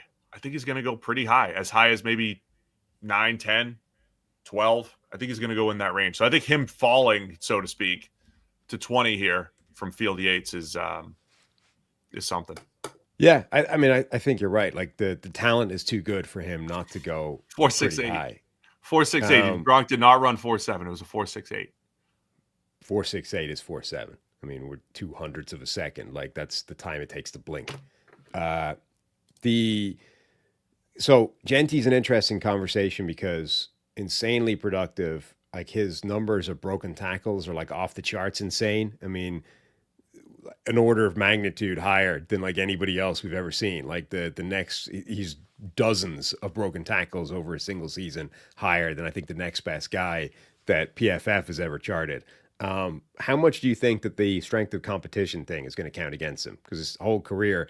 So we're in this weird world now where if you are at a small school, it's almost expected now that you transfer to the big program at some point and Yeah. like demonstrate Prove that it. you can perform, right? So, but on the other hand, you've got guys like Quinyon Mitchell, spent his entire career at Toledo, didn't transfer, and he's, you know, rookie of the year conversation type of player, Super Bowl champion right off the bat. You had, I mean, you just talked about Mike Green on the edge from Marshall, didn't transfer, didn't do that. Jeanty never transferred, stayed at Boise State the whole time, versus guys like Jared Verse, who did transfer, showed that he could do it at Florida State as opposed to Albany. Like, where are you now in this world of like, well, if a guy has done it against a lower level of competition and never went to the bigger school, how do you read that? I don't think it matters. I mean, again, as like I like to lean on data and historic precedent and everything. There's enough historic precedent of small school players. There's going to be fewer of those players, to all your points, right? The fact that everybody can transfer and you can level up and prove yourself. But just because a guy didn't, I think there's other ways of evaluating that. When it comes to Jeanty, people are going to look at the Oregon game in week 2 and the Penn State game in the college football playoff. Now, the Oregon game, he goes over 200 yards, right? And looks dominant. And that was what sparked his Heisman run, was running through the Oregon team in a game where Boise lost by 2. Now, the Penn State game is going to be interesting because PFF has him with 16 missed tackles for 16 on his way to like 90 yards. I think 5 of them happened on one play. Yeah, but that gained about 4 yards. What you saw there, though, was Penn State completely stacking the box and saying, please throw the ball. And I know other teams maybe tried that, but Penn State executed it better than others. Good gap control. They didn't tackle well, but they made life difficult for Jeanty. And he did the best that he could to average, 3 yards a pop. So I don't know that game gets held against Jeanty. So I think that's the first thing, right? When you watch Mike Green, you watch him dominate Virginia Tech. When you watch when you watch Quinyon Mitchell, you watch all of his reps, watch him against his best competition, watch him at the Senior Bowl, and that's how you do it. And I think Jeanty has enough against good enough competition, including UNLV in the Mountain West Championship, right? He's good, man. Yeah, no, I agree. I mean, I think I've seldom seen a running back make it look as easy as he does. There's something about his running style where it just looks effortless. Like the contact balance doesn't look forced or difficult. It's just like, no, that's not taking me down. I'm going to ride that, move on to the next move. It's nuts. Producer Janko has a research project for any of the listeners. He's asking the question, has anyone gone from college to the pros with the same name, same mascot, Boise State Broncos to the Denver Broncos? I'm going to assume that's definitely happened at some point in history. So I'm now interested in like a short list. Like, what are the most interesting team college to NFL same mascot moves that we've seen? Ryan Clady, former Boise State first-round pick to the Broncos. Is that correct? So it's definitely happened. There's no way that it hasn't. But I'm curious what the most interesting ones are. This would be... Yeah, what are the most interesting ones? Who would that, like? Did somebody go? What would actually be a real one? Like, is it like the Colgate? Are they who are the Patriots? I mean, there aren't that many options, right? There's not too many crossovers. There's no Tigers. Did anyone go from the LSU Tigers to the Detroit Tigers? Back in the day? Yes, almost certainly. Anyway, anything else on Jeanty before we get to QB3 coming off the board here? Field Yates mock. No, let's go. Reviewing Field Yates mock, ESPN.com, all part of your ESPN Plus package. It's paywalled, right? So we're not giving away every single pick. You got to go read everything for yourself. But Jaxson Dart goes in the first round. Ole Miss quarterback goes in the first round of the Pittsburgh Steelers at number 21. And look, there are, when you're evaluating draft prospects, there's always fans of players somewhere, right? I mean, I put out a tweet last week. I said, what's your hottest draft take? And literally I think every player who could go in the first round was like seen as, this guy's awesome. And the same number of people said, I'm not in on this guy. Right. I mean, there's takes on everybody. There's a Jaxson Dart hive. A lot of them data driven, right? The data is strong on Jaxson Dart. But one of the curious things that happened coming out of the Senior Bowl was that the Jaxson Dart hype started right after the Senior Bowl. And we were all down there, and nobody was like, man, look at Jaxson just throwing darts all over the field. Didn't happen. What? So just a Jaxson natural flowing. Darts. Yeah, natural flowing pun. That didn't happen. But coming out of there, Jordan Schultz reports, oh, man, the guy solidified first-round status, whatever. So that was interesting, right? I'm not saying it's not going to happen or unrealistic. It was just the timing coming out of the Senior Bowl when he was fine, was interesting. But Jaxson Dart going 21 here to the Steelers. I'm always interested. The Senior Bowl is always funny to me because even without going there, like just watching the coverage, if you read anybody's like winners and losers from day one of the Senior Bowl, right? There's no consensus at all. And in fact, it's not even that there's no consensus. It's like they're completely opposing opinions from random people. Like, so there's a lot of everybody had Gray Zabel. I mean, there was a lot of common names in the winners category, though, wasn't there? Yeah. I mean, so there's, but there's way less consensus than there should be for this sort of thing, right? Like, it's not, you don't just see like this is the clear winner and loser. Like, so for example, you would see players appear on both lists from different people, right? Like a winner from somebody else would be on a loser list from somebody else, right? And part of it is because people are not watching every single rep of one specific, one guy all the way through start to finish, right? They're watching various different things. They're watching snippets here or there. And the other thing is, like, people have wildly different capacities to watch things and determine what's actually happening. So for some of these one-on-one reps, right, it's like, is that a win? Is that a loss? Well, it depends.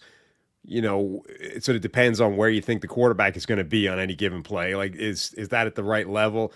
So, we saw the at the end of the practices, some of them were doing like a sort of like a highlight reel, strength on strength, right? Like, we'll do 1 star from offense, 1 star from defense. We'll have a one-on-one rep, and like both sides were claiming victory on the rep, right? It's like, well, that can't be the case, right? One of them won, one of them lost. So that's what happens writ large overall on the practice. So you end up with this thing where like nobody has any real clue until somebody goes back later after the fact and like literally tabulates all of this and sort of figures it out. But there were definitely a lot of people that were like, wow, Jaxson Dart, looks like the best quarterback out here, blah, blah, blah. But there were also a lot of people that were like, I don't see anything right now from Jaxson Dart. And I think that's exactly what his sort of overall, prospect status is. There's a ton of people that love this dude and think he's absolutely QB3, maybe even higher, right? And then there's other people that are like, I don't see anything in this guy right now. And that's what lands you at 21 going to the Pittsburgh Steelers as if he's Kenny Pickett all over again, albeit as the third quarterback off the board instead of the first. I mean, you're going to get the same reactions on Jalen Milroe, right? I didn't think Milroe had a very good Senior Bowl. And I think with quarterbacks at the Senior Bowl, it's tough to be on either extreme. I guess it's okay. I think it's easy to have a bad week at the Senior Bowl. It's easy to look bad at the Senior Bowl. It's tough to like really stand out and look great as a quarterback, in my opinion. Because, sometimes it's just, hey, you hit the check down, you hit the crosser. Not everything's going to be a big time throw down the field, and there's just not enough reps to put together a whole bunch of wow moments. It's easy to not be on the same page as your receivers that you just started playing with. It's easy to miss throws or, it's easy to look bad. So my point is, it wasn't like Jaxson Dart stood out and was like, man, these 12 plays showed us he's going to be the next first round pick. But he does have this body of work at USC and at Ole Miss, very productive. I think it is the Matt Corral name is going to come up where he had this, similar production or very productive at Ole Miss. And everybody was rumored to go in the first round that year. Even Corral, obviously he doesn't. He goes in the third and doesn't do much in the NFL. So that's going to be the challenge with Dart. I think Dart's a better player and a better prospect, but I don't know, man. There's a lot of hype that he is the third option to go in the first round. And when we get into fixing every team in 5 minutes, which is starting very soon, the Pittsburgh Steelers quarterback situation, it's going to be a fascinating one, right? Because they took the two super cheap options last year of Russell Wilson and Justin Fields, but that was a Band-Aid, right? It's a 1-year Band-Aid where you could objectively say it worked, even though we're left with a bitter taste in our mouth where they lose their last 5 games. And it's like, well, they had zero chance of winning against any good team, right? But it worked because they won 10 games, put themselves in the mix with the cheapest quarterback situation in the NFL. But how much do you want to keep doing that versus, hey, we got to get back to this take a chance deal like we did with Kenny Pickett 2 years ago? I mean, it's just such a fascinating kind of story from the Steelers about like, okay, on the one hand, you've got this Green Bay strategy of let's try and find the successor, a year or two out from the legend, going away, right? Brett Favre into Aaron Rodgers into Jordan Love. And that causes its own problems. Like you sort of rely on the legend handling it well, not making it into a bigger deal than it could be. And then you have the awkward sort of transition period. The alternative is you just ride the absolute wheels off the legend, right? You wait until you literally can't do it anymore. Big Ben, the guy that brought them a championship that was so good for them, that was their guy for a decade plus, was one of the best quarterbacks of his generation, if not the best, assuming his generation differentiates itself from, Peyton Manning, Tom Brady. But they literally went, well, we're just going to go until Ben can't do it anymore, right? And he couldn't by the end of it. Like the arm had gone, the durability had gone, everything had gone. So they literally played out the final like fumes of Big Ben. And then it's like, all right, now let's figure out the succession plan. And that was, there's no quarterback. We've just timed this badly. There's no quarterback that's worth taking as the successor to Big Ben. What the hell? Let's just grab Kenny Pickett. Maybe that will work out. And it didn't. And that's fine. So now you go, well, okay, let's go the cheap route. And you bring in Fields and Wilson. That's great. It worked, theoretically, but it's a stopgap. It's not a fix long term. So now you kind of back at it again. It's just hard. Like, unless you do this, strategic planning of the quarterback position, you can be in this weird purgatory where you just don't get a shot at the next guy. And in the strategic planning you're talking about that the Packers did was a lot of luck too, man. I mean, Aaron Rodgers was supposed to go top 5 and he falls into the mid 20s and he turns into Aaron Rodgers, and you probably deserve credit for developing him. But it's opportunistic. 20 years ago.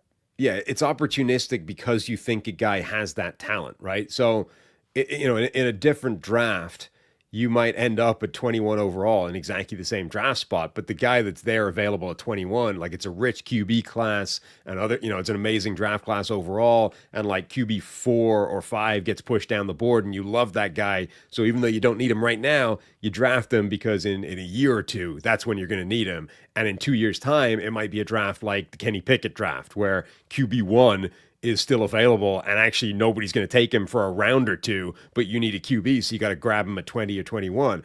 I'm not saying this is quite as bad as that, but that might be what we're dealing with here. Like Pittsburgh might be selecting Jaxson Dart, not because they love Jaxson Dart, but because they desperately need a QB again, and he's the next one up.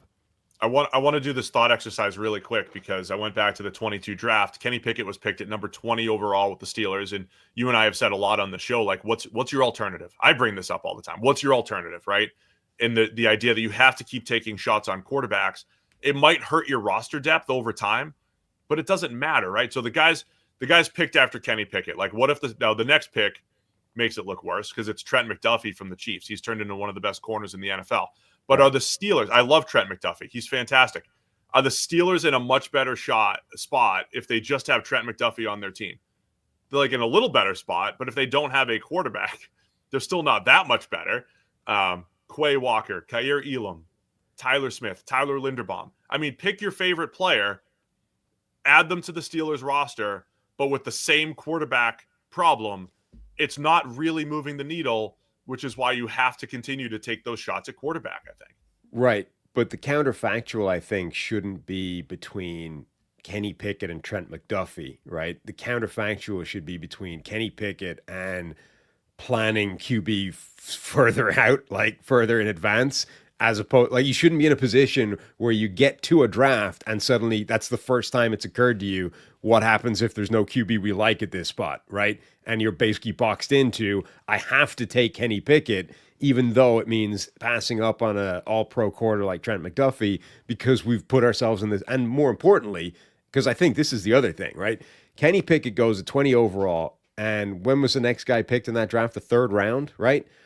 And there was not a big gap between Kenny Pickett and the Malik Willises, the Matt Corrals, the everybody else in that draft, right? When people were projecting this stuff pre-draft, it's not like everyone was like, Kenny Pickett is by far and away QB1. He's like 2 rounds better than anybody else. It was like all of these guys stink, but somebody's going to go in the first round because teams need quarterbacks, and that's what happens.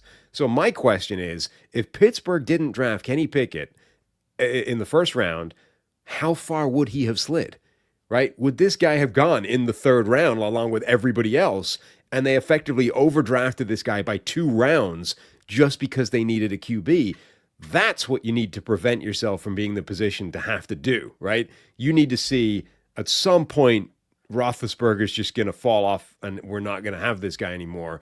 So we have to plan what the quarterback solution is so that we're not in a position where we have to overdraft Kenny Pickett by 2 rounds and pass up on potential all-pros at other positions. Well, guess what? The Steelers are here. Again. They're here again. They're here again. They're probably going to have to make a pick. I think I got to do more work on Jaxson Dart. I think it's fine. I think it's okay to have him at QB3 generally. I'll be interested to see how many land in the first round. But to me, that's one of the big stories here was him going to Pittsburgh at number 21. I want to just we'll go back and forth here as we go through the rest. We're going Field Yates mock draft is over at ESPN.com. I'll give you some picks that stand out to you, and I'll go through some. Any other picks that we haven't discussed here in Field's mock draft that stand out to you? Let me see. What else have I got? I have one that I can start with. Yeah, shoot. Cincinnati Bengals at 17. Walter Nolan, the defensive tackle out of Ole Miss, right? So we talked about 10 defensive linemen in the first round. I think Nolan, again, hype-wise, the more people that I hear talk about him have him closer to the top 10 than the 20s. I think he's a potential steal at 17. Probably right behind Mason Graham as the second best interior pass rusher in the draft. Former 5-star, but not just a 5-star off potential, 5-star with production. I think Walter Nolan, if you're getting him at 17, I'd feel really good about that. I think that's a great pick potentially here for the Bengals. Yeah, I like that. Our guy, Senior Bowl standout, the one player that everybody seemed to agree on was a winner of the Senior Bowl, Gray Zabel, the North Dakota State offensive lineman, whether you put him at guard or center, having obviously been a tackle. Going to the Detroit Lions. Love that draft pick. That's like, yes. Number one, he's a perfect Dan Campbell guy. Number two, it's perfect for like, you're already good. Let's keep reinforcing the trenches. Let's stay good at important areas. And I think he probably is very good right away. Like I love everything about that draft pick. Yeah, you also don't always know what to do with all that Senior Bowl hype. Does this mean this guy's going, in the 40s? Is he a second rounder? I think Dane Brugler has been Gray Zabel's biggest supporter, longest standing supporter. I don't even know if he even had him in the first round at any point. He might, but the fact that Zabel's getting first round hype now coming out of the Senior Bowl, I think it's legit. And he's got that versatility, right? He was working at guard. He played tackle at North Dakota State. He's probably going to play guard or center. But you have an aging Frank Ragnow. You have a hole at guard, so he could step in there, maybe eventually take over at center. There's a lot of versatility there, and I think that helps Zabel's case, is the ability to potentially play both positions and proving what he did at the Senior Bowl there. Yeah. The other one other one I'll highlight that I think is going to be a common one, Kenneth Grant, the defensive tackle out of Michigan going to the Buffalo Bills. Yeah. I think a lot of people want to pair the Bills with a big 330-pound nose tackle type. And I think this is going to be a common one. That's what Fields goes with here. Yeah. So Kenneth Grant is definitely going to be one of my random draft crushes this year. And it's very unusual in terms of a stylistic type of player that I usually gravitate to. Like I don't normally go towards the like high-end potential, but like frustratingly inconsistent type of guys. Like anyone that, has listened for any period of time, spent my entire life being frustrated by Vita Vea not being as good as his highlight reel. There's some of that to Kenneth Grant. Like his tape against Ohio State, if you told me I was getting that player, that's a top 5 draft pick. That's the best defensive player in this draft. That's like in the discussion for number 1 overall stuff that we were talking about for Mason Graham or for Abdul Carter. Kenneth Grant against Ohio State is that. You don't get that guy every week though. And can you get it? Maybe. And that's what every coach is going to be going, dude, give me that guy. I can get that. I can make that happen. Again, it's going to be interesting seeing what his workout and what his sort of measurements are. But like that dude for 340 pounds, having been apparently like 360, 370 when he rocked up to Michigan, that guy moves at a freakish level for 340. He also reminds me of another former Michigan defensive tackle, Alan Branch, from back in the day. That was like the 2006 draft, 2007, something like that. And for the similar reasons, Alan Branch, in my opinion at the time, was like a 3-tech trapped in a nose tackle's body, right? Like he was miscast because he was like 340, 350 as, well, you're a nose tackle now. That's what nose tackles look like. But all of his wins were like quickness, moves. Grant's the same. Like it's not like he isn't strong. Like he wins with traditional 2-gapping, bull rushing stuff. But that dude wins the best by like moves, by quickness, by jumping into a gap and just wrecking an offensive lineman, because once he's in the gap, he's too strong for you to recover from. I think if you get Kenneth Grant and say, I don't care that he's 340, I want to play him as like a 1-gap penetrating defensive tackle, the potential for him is sick. And I love the pairing in Buffalo with him and Ed Oliver. I like Kenneth Grant. I like what he can become. I love when we finally get to start comparing notes on draft prospects, because in my notes, more quickness than power as a rusher. I mean, that he's got some freak show swim moves, arm over type moves. I mean, he plays like Ed Oliver, plus, right? He plays like an Ed Oliver type, but plus 50 pounds. I apologize for only saying 320, 330. We'll see what he actually weighs in on, but he's a nose tackle body who doesn't play like that. My comp for that style is always BJ Raji, because we are comps similar 10 to 15 minutes away. Raji was 340 pounds, not a hold the point type of guy, but would win with quicks. And so Grant will be a fascinating prospect because, the highlight reel for Grant is up there with anybody, but there's some lowlights for things that you're not expecting for a 340 pounder. Yeah, there's definitely some negatives in his tape, like because so many of his wins are that like, club swim move type of deal. There's so many of those where he hits it, and he hits it so well that the lineman is literally like falls over, face plants, right? The problem is if a lineman doesn't do that and he actually like rides the move, Grant gets so upright so quickly. Yeah. I'm really interested to see what his length is. Like, forget the weight. I believe 340, unlike Mason Graham. Like, I don't believe 320 for a second.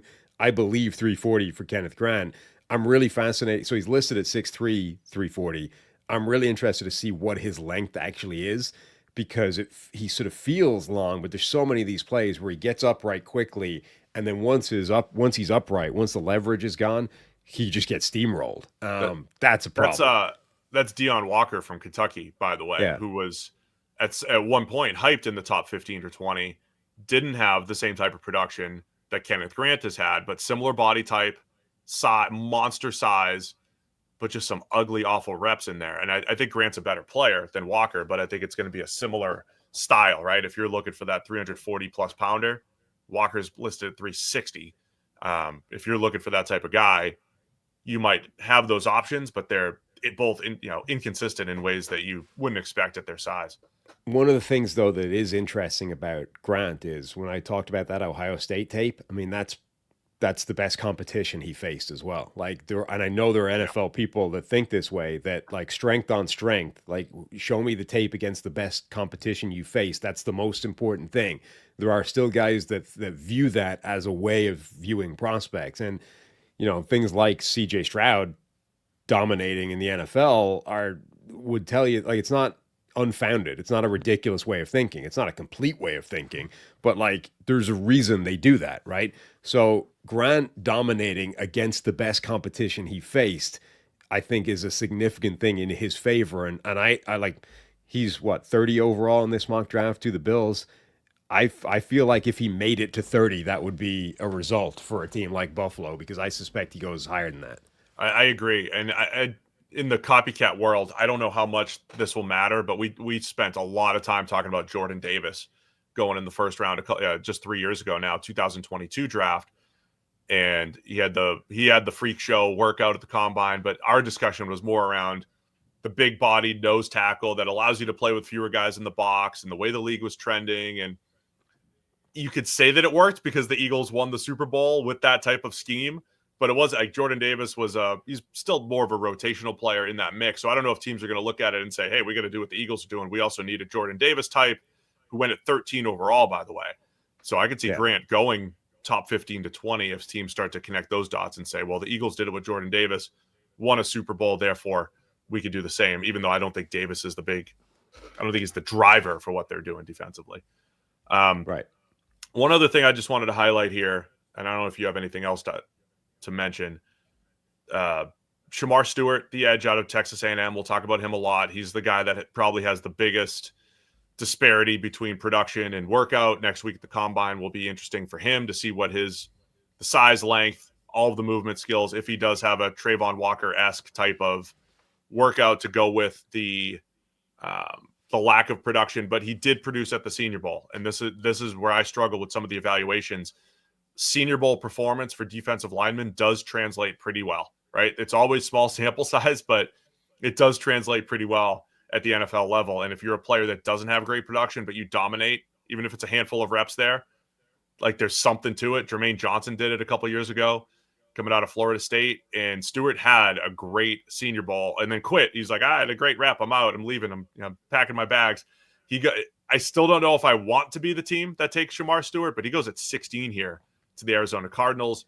And if they do that, he'd be paired with Darius Robinson, who was also outstanding at the Senior Bowl last year. It'd be back-to-back picks for those types of players for the Cardinals. Would that would that approach signal anything to you? So GM Steve, right now, I noticed you were not on the short list for the Jags GM job at this point.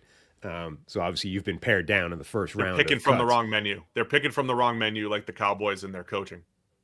But GM Steve, like, okay, you're really interested in Shamar Stewart, right? Amazing freak show athlete, not very productive in college. Great. He's going to the Senior Bowl. I get to watch him up close and personal. I get to see if he's going to, show up against an all-star level of competition. This is outstanding.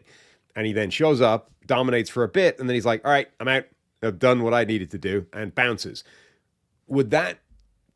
Does that register at all? Does that, like, move the needle at all that he's like, because theoretically, right, if you're that dude, if you're the dominant guy, why would you not stay and dominate from start to finish? But you're like, no, it's like selling high when you're up in, at a casino in Vegas, right? Like you're getting out because that's not sustainable. Like you bounce when you're in profit. The attitude part of it or the off-field part of it would not affect me. Quinyon Mitchell did that last year, and I thought it was great when Quinyon did it. So I'm trying not to, but Quinyon was a data darling, so to speak. I already had strong convictions about him, and he kind of confirmed them quickly and then bounced. Shamar Stewart, I would be upset that he's robbed me of more data points as a data guy. That's so. He's robbed me of data points, because if I had seen him dominate for 3 straight days of the Senior Bowl, I'd be more likely to not care about the lack of college production. Now I don't have that day 3, hey, go, could show that you can continue to win. I don't have that data point. That's going to hurt. And to be clear, like I corrected myself with the use of the word attitude because I don't blame him for that, right? Like, of course. If that is the reason they are doing that, right? Like I'm getting out because I'm selling high effectively, right? I know that this level is better than I typically play at. So I'm getting out now before the bad shows up. And I'm like, I undercut myself with the next couple of days. That's 100% the correct strategy for that guy, right? So I don't blame them. It's not an attitude problem that I have with that decision. My problem, if I'm GM with that decision, is that I think it's misleading me, right? Like it's taking me in the wrong direction because it's getting out before the bad shows up. Like I know that what it's doing is trying to manipulate my opinion of what this guy actually is. So I just wanted to correct myself that attitude is not my problem with that. I think it's the correct attitude to have from that player because it's self-preservation. But my problem with it, theoretically, as a GM is I think it calls into question what I saw for the first couple of days, right? If I am a guy looking at that and this dude quit after this practice, well, now I'm like, well, how good was that practice relative to what he expected? Yeah, I'm with you. I'm with you on that. I mean, it's not an attitude thing. It's I still want to see more.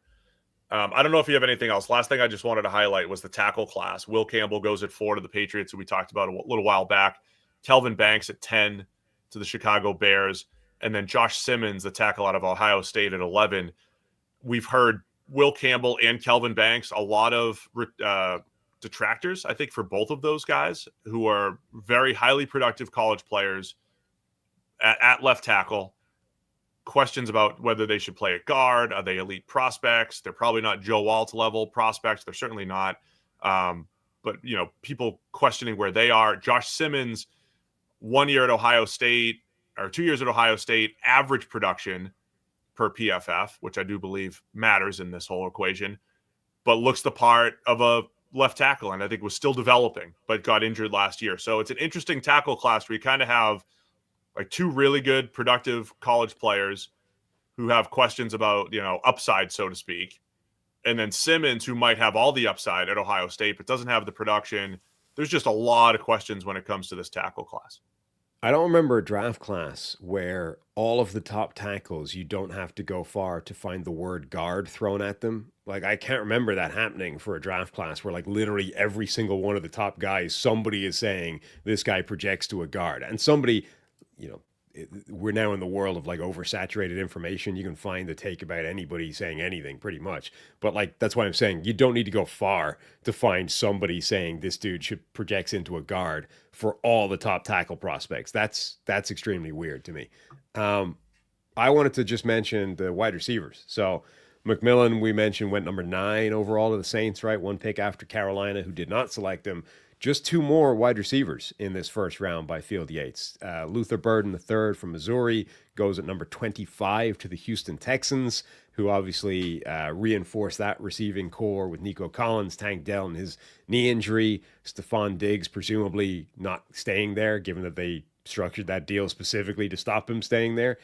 And then the third wide receiver, Washington Commanders at number 29, select Emeka Egbuka from Ohio State.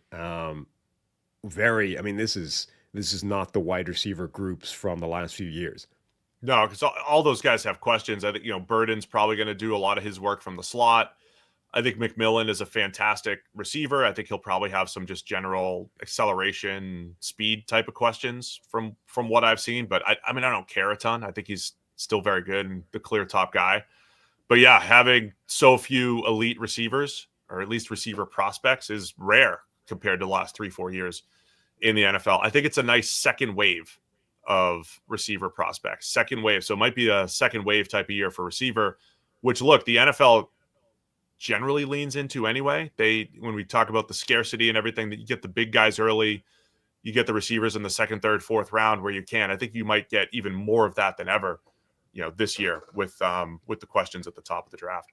And it also changes a little bit if you view Travis Hunter as a wide receiver. I mean, obviously that enforces it with another like high-end first-round receiver prospect. He's in his own range. I mean, he's the number 1 receiver / corner.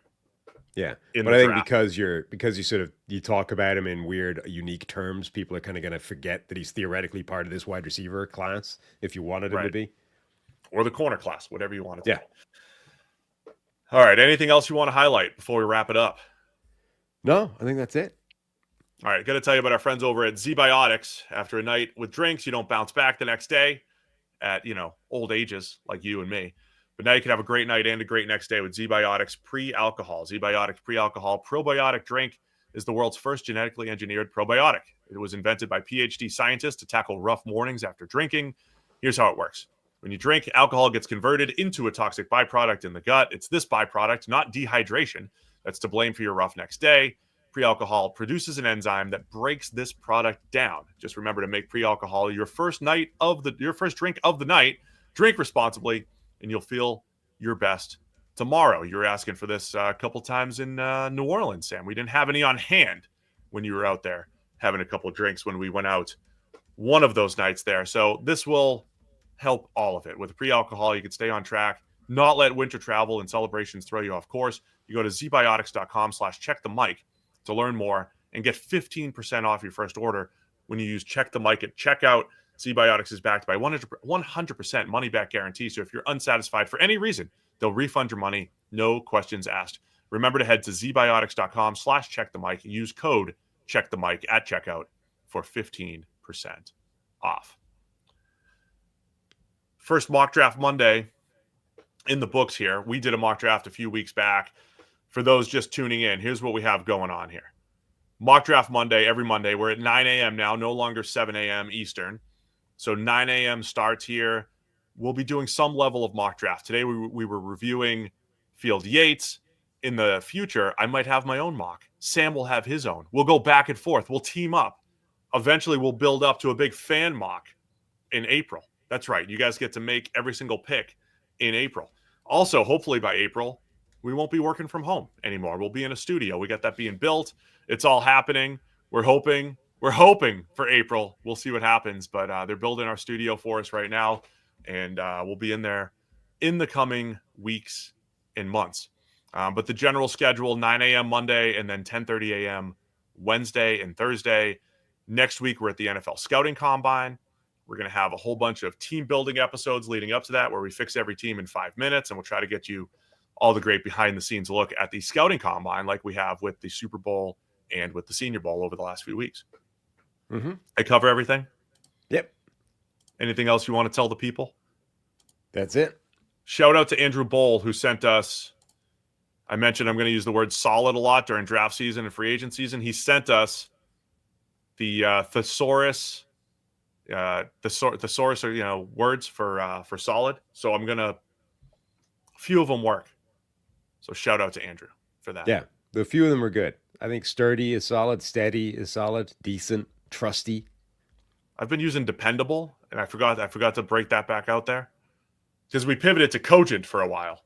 I don't know if anybody knows what that actually means. By the way, I'm going to put you on the spot here.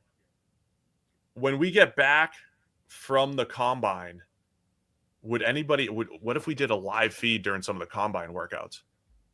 Would that be a good time to do a watch along? Like we just instantly react to some of the testing.